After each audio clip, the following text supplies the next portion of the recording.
बच्चों, मैं Sushma Kumari Gandhi plus two उच्च विद्यालय रामगढ़ की हिंदी की शिक्षिका। बच्चों, आज हम लोग पढ़ेंगे हिंदी व्याकरण। बच्चों, व्याकरण हम लोग बहुत पढ़ चुके हैं। संज्ञा, सर्वनाम, विशेषण, क्रिया विशेषण, काल, समास, ये सब बहुत चीज़ पढ़े हैं। लेकिन आज हम लोग नया पढ़ेंगे वाक्य संरचना। ये वाक्य रचना क्या है? बच्चों, हम लोग बात करते हैं किसी भी चीज़ को व्यक्त करने के लिए, वार्तालाप करने के लिए, बातचीत करने के लिए हम लोग वाक्य का प्रयोग करते हैं। बिना वाक्य में यानी कि बात में संपूर्णता न हो तब तक उसका अर्थ किसी को समझ में नहीं आएगा। इसलिए किसी बात को समझाने के लिए हमें वाक्य का प्रयोग करना पड़ता है, यानी कि किसी बात की संपूर्णता लाने के लिए। बच्चों, जैसे ये रखा हुआ है डस्टर, चौक है, तो इस चौक को हम यहाँ रखते हैं। कोई बच्चा बोलते हैं ये चौक, तो चौक को क्या करना है? ये बच्चे को समझ में नहीं आ रहा है कि चौक क्या है। चौक मतलब वो तो एक चौक है, नाम है उसका, लेकिन उसे क्या करना है? चौक से बोर्ड में लिखो, या चौक मुझे दो, या चौक वहाँ रख दो। तो चौक टेबल पर रख दो, तो ये एक वाक्य हुआ। इसमें संपूर्णता है, ये समझ में आएगा कि चौक को हमें क्या करना है। उसे फेंकना नहीं है, उसे बेंच, डेस्क में या टेबल में कहीं पर उसे रखना है। तो उसी तरह से बच्चों आज हम लोग पढ़ेंगे कि वाक्य रचना। कि वाक्य, तो पहले बच्चों हम लोग देखते हैं कि वाक्य क्या है। वाक्य की परिभाषा देखते हैं कि वाक्य की परिभाषा, बच्चों इसमें वाक्य की परिभाषा है विचार। बच्चों, विचार मतलब जानते हैं हमारा कोई भी विचार है, जो भी उद्गम है, जो भी अभिव्यक्ति है, जिसको हम बोलना चाह रहे हैं या बतलाना चाह रहे हैं, उसे हम कहते हैं विचार। कि मेरे मन में क्या भावना उठ रही है, उसे दूसरे को बताना कैसे है। तो बच्चों इसमें है विचार को पूर्ण रूप से व्यक्त करने वाले शब्द समूह को वाक्य कहते हैं। क्या है बच्चों? विचार को पूर्ण रूप से व्यक्त करने वाले शब्द समूह को क्या कहते हैं? वाक्य कहते हैं। अर्थात जिस शब्द समूह से वक्ता यानी बोलने वाला, कि वक्ता का आशय यानी उसका अर्थ व्यक्त होता है, वह वाक्य कहलाता है कि वो क्या कहना चाह रहा है। जैसे बच्चों कि ये है किताब, तो इस किताब को सिर्फ हम कहते हैं किताब, तो तुम्हारा माइंड में है कि एक विचार उत्पन्न होता है कि किताब, हाँ किताब वैसा है। लेकिन किताब को क्या करना है? जब तक उसमें संपूर्णता उस वाक्य में नहीं कि किताब को पढ़ो। कि बच्चों आज हम लोग हिंदी किताब पढ़ेंगे, इसमें संपूर्णता है कि पढ़ना तो है किताब, लेकिन कौन सी किताब पढ़नी है? तो हिंदी की किताब पढ़नी है। तो इसमें एक संपूर्णता है कि वाक्य, उसमें भाषा पूरा हम जो बोलना चाह रहे हैं वो आपको समझ में आ रहा है कि हमें पढ़ना क्या है, तो हिंदी की पुस्तक पढ़नी है। तो इसमें है कि व्यक्त करने वाले यानी विचार को पूर्ण रूप से, कि किताब को क्या करना है, हमें पढ़ना है, तो कौन सी किताब पढ़नी है? तो हिंदी की किताब। विचार को पूर्ण रूप से व्यक्त करने वाले शब्द समूह को वाक्य कहते हैं। अर्थात जिस शब्द समूह से वक्ता का आशय व्यक्त होता है वह वाक्य कहलाता है। ना समझ में आ गया बच्चों? तो इसमें है क्या, हम लोग देखते हैं वाक्य का स्वरूप। स्वरूप नहीं होती उसकी बनावट, उसकी संरचना, कि कैसे हम वाक्य बनाते हैं। तो व्याकरण की दृष्टि से वाक्य अपने आप में एक महत्वपूर्ण इकाई है। इकाई मतलब अंग। वाक्य भाषा की सबसे बड़ी संरचना है। भाषा की सबसे बड़ी संरचना, यानी वाक्य मिला करके हम एक पुस्तक लिख सकते हैं, गाना लिख सकते हैं, कहानी लिख सकते हैं, कविता लिख सकते हैं, बड़े बड़े उपन्यास लिख सकते हैं। यानी कि वो इसकी महत्वपूर्ण इकाई है, महत्वपूर्ण और सबसे बड़ी संरचना है। बिना वाक्य, शब्द तो बहुत सारा है, लेकिन शब्द समूह को हम जमा कर देने से वो भाषा नहीं होगा। उसको किस शब्द को कहाँ पर रखना है, कैसे उसको व्यक्त करना है।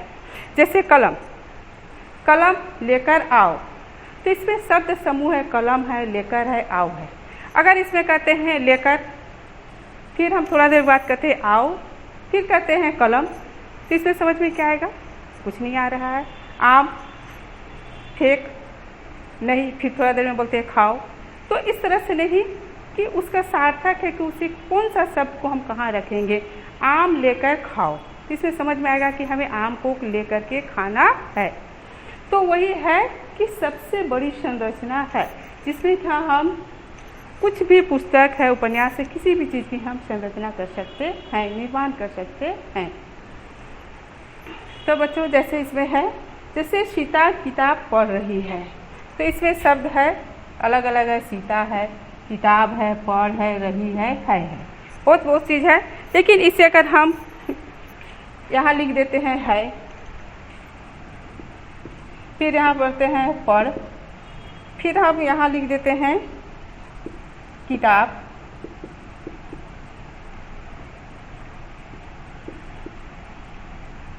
फिर हम यहाँ रखते हैं रही।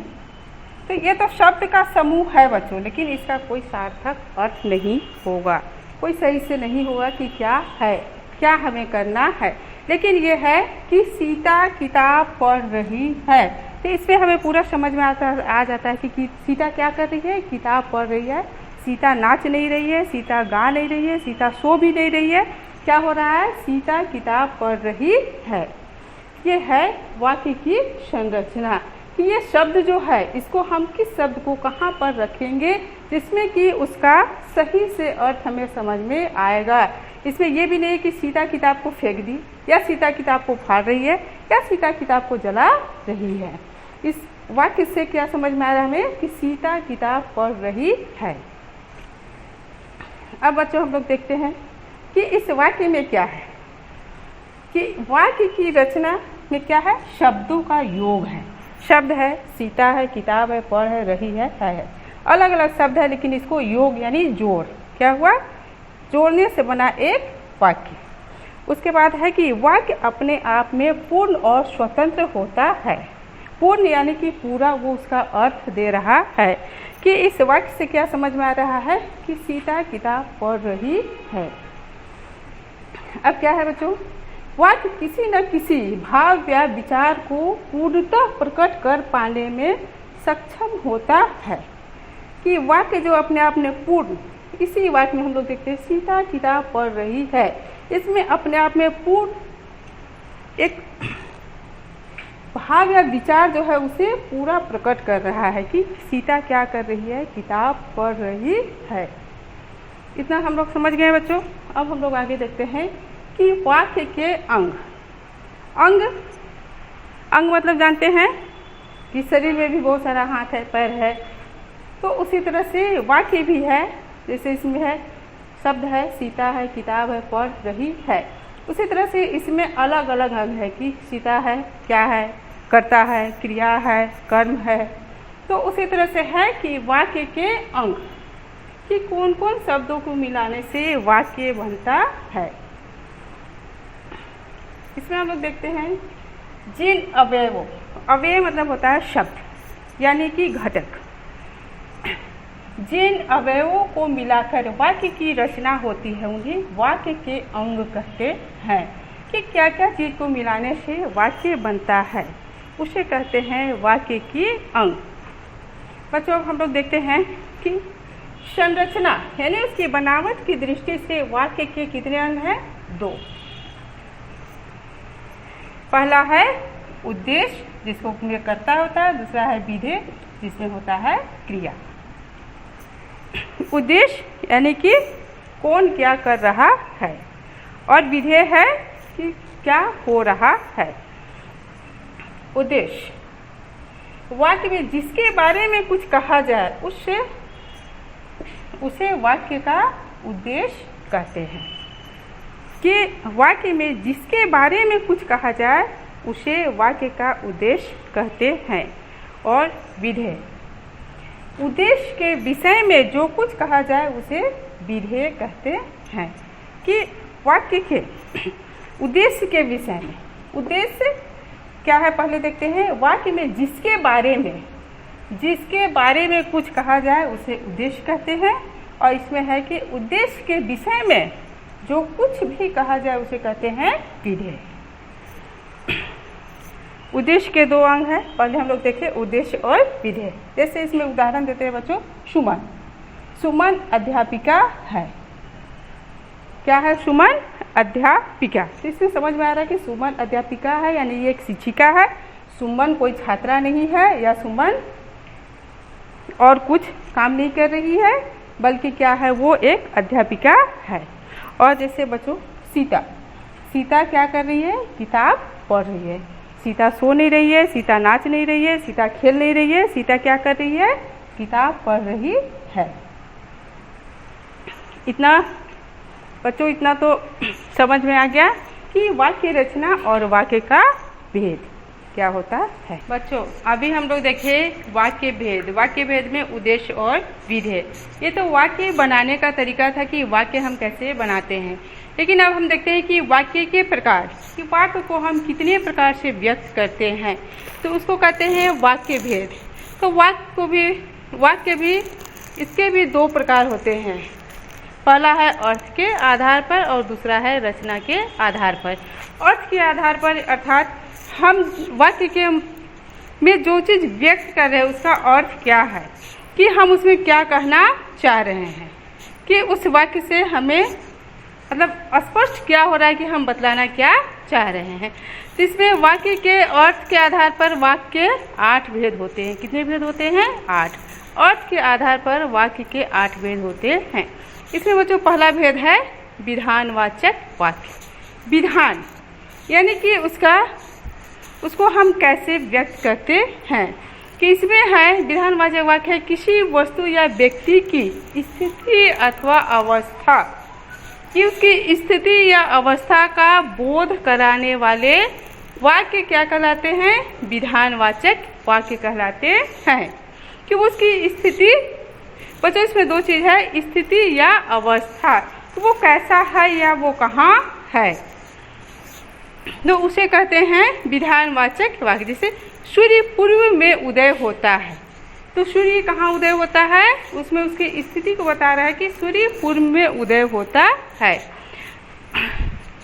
कल मैं स्कूल गया था, कि स्थिति को बता रहा, अवस्था कोई, कल मैं घर में नहीं था, मैं सिनेमा नहीं गया था, मैं कहीं घूमने नहीं गया था, कल मैं कहाँ गया था, तो कल मैं स्कूल गया था। बच्चों ये है विधानवाचक। दूसरा है निषेधवाचक। निषेधवाचक यानी जिसमें नकारात्मक का बोध होता है। नहीं बच्चों, हम कहीं नहीं देखते हैं कि यहाँ प्रवेश निषेध है। निषेध यानी नहीं। तो जिन वाक्यों में किसी कार्य के न होने, क्या है बच्चों? न होने का बोध होता है, उसे कहते हैं निषेध या नकारात्मक वाक्य। क्या कहते हैं? निषेधात्मक वाक्य या नकारात्मक वाक्य। जैसे तुम स्कूल मत आओ, मत मतलब उसको हम मना कर रहे हैं कि तुम्हें स्कूल आना नहीं है। खेलने मत जाओ, खेलना नहीं है, इसमें मना कर रहा है, नहीं है कि खेलने नहीं जाना है या स्कूल नहीं जाना है। बच्चों तीसरा है आज्ञार्थक। आज्ञा, आज्ञा से ही पता चल रहा है कि आज्ञार्थक यानी आज्ञा हम दे रहे हैं। जिन वाक्यों में आज्ञा या फिर निर्देश का भाव प्रकट होता है उसे आज्ञार्थक क्या कहते हैं? आज्ञार्थक वाक्य कहते हैं। जैसे अपना काम करो, आज्ञा दे रहे हैं कि अपना काम करो, बदमाशी नहीं करो, खेलो नहीं, क्या करना है? अपना काम करना है। कल तक अवश्य आना, इसमें निर्देश दिया जा रहा है कि कल तक अवश्य आना है। बच्चों चौथा है प्रश्नवाचक। प्रश्नवाचक बोलने से पता चला प्रश्न यानी हम उसे सवाल कर रहे हैं। जिन वाक्यों से प्रश्न किया जाए तो उसे प्रश्नवाचक वाक्य कहते हैं। क्या कहते हैं? प्रश्नवाचक वाक्य। इसमें क्या वह रांची जा रहा है? प्रश्न पूछ रहे, क्या वह रांची जा रहा है? देखो इसका कि सिंबल क्या है, चिन्ह क्या है? प्रश्नवाचक चिन्ह। आपको किससे मिलना है? उसे पूछ रहे हैं कि आपको किससे मिलना है। पांचवा है इच्छावाचक वाक्य। इच्छावाचक यानी कि मेरे विचार तुम्हारे लिए क्या है। इसमें है कि वक्ता की इच्छा, वक्ता मतलब कहने वाला या बोलने वाला, की इच्छा अथवा आशीर्वाद को व्यक्त करने वाला वाक्य को इच्छावाचक वाक्य कहते हैं। क्या कहते हैं? वक्ता यानी कि बोलने वाले की इच्छा या आशीर्वाद को व्यक्त करने वाले वाक्य को कहते हैं इच्छावाचक वाक्य। जिसमें कहते हैं आपकी यात्रा शुभ हो, नव वर्ष मंगलमय हो। बच्चों इसमें और देखते हैं 5 छठा